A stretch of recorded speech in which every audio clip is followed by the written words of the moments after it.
আগে যেটা হতো নান রুটি খেতে ইচ্ছা করলে বাড়ির সকলে এমনকি আমি নিজেও দোকান থেকে অর্ডার করে খেতাম, কিন্তু যখন থেকে এভাবে বানাতে শিখে গেছি বাড়ির সকলে তো বারবার আমাকে রিকোয়েস্ট করে আর আমি নিজেও মন চাইলে বানিয়ে খেয়ে নিই।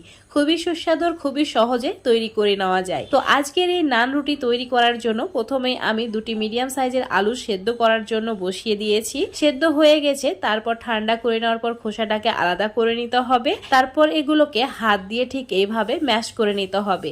একটু মসৃণ করে ম্যাশ করে নেওয়ার চেষ্টা করবে, যে কোনো ম্যাশার দিয়েও ম্যাশ করা যেতে পারে।